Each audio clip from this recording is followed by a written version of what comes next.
गोमती नगर की मुख्य सड़क पर गर्व से खड़ी 18 मंजिला इमारत JPNIC, जो कभी आधुनिक विकास का प्रतीक बनने वाली थी, पिछले 9 सालों से राजनीतिक खींचातान की शिकार रही है।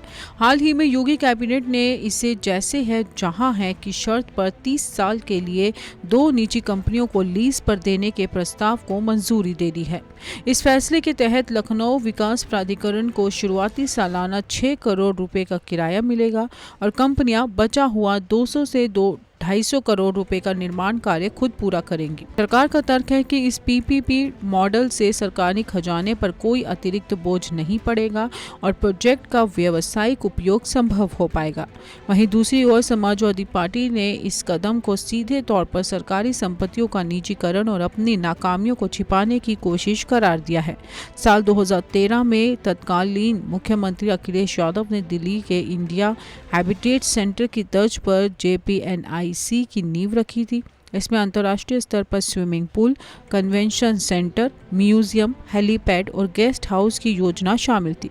शुरुआती दौर में इसका बजट लगभग 265 करोड़ रुपए तय किया गया था, लेकिन समय बीतने और प्रोजेक्ट के विस्तार के साथ ये बढ़कर करीब 864 करोड़ रुपए तक पहुंच गया। 2017 के चुनाव से ठीक पहले अधूरे निर्माण के बावजूद अखिलेश यादव ने इसका उद्घाटन कर दिया। राज्य में सत्ता परिवर्तन होते ही नई भाजपा सरकार ने बजट में 3 गुना बढ़ोतरी और वित्तीय लापरवाहियों का आरोप लगाते हुए जांच बैठा दी, जिससे इमारत का काम पूरी तरह से ठप हो गया।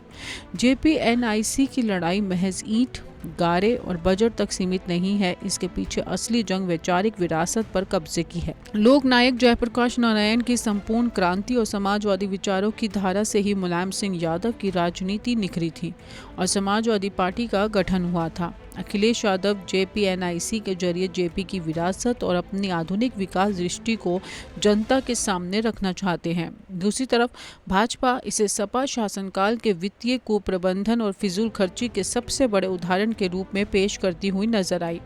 मुख्यमंत्री योगी आदित्यनाथ ने तो लखनऊ में एक नया और बेहतरीन कन्वेंशन सेंटर बनाने का ऐलान कर सपा के इस ड्रीम प्रोजेक्ट के औचित्य पर ही सवाल खड़े कर दिए थे। निजी कंपनियों को लीज पर देने का ये फैसला आने वाले दिनों में और भी तीखे बयानों की वजह बनेगा। समाजवादी पार्टी इस मुद्दे को जनता के बीच ले जाकर ये संदेश देने की कोशिश कर रही है कि सरकार सार्वजनिक परिसंपत्तियों को अपनी पसंदीदा उद्योगपतियों को सौंप रही है। उनका साफ कहना है कि राजनीतिक बदले की भावना ने इस विश्व स्तरीय परियोजना को जर्जर होने दिया है। वहीं सत्ता पक्ष इस पर व्यवहारिक और वित्तीय रूप से टिकाऊ समाधान बता रहा है, जिससे रुकी हुई परियोजनाओं में फिर से जान फूंकी जा सके।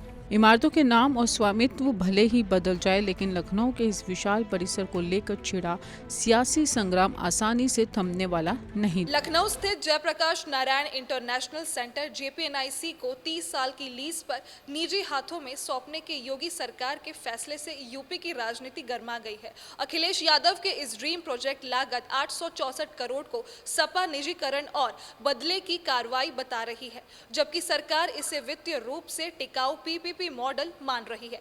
JPNIC अब वैचारिक विरासत का मुख्य अखाड़ा है। कैमरा पर्सन प्रेम के साथ मैं रिया सिंह, TV 100 नोएडा।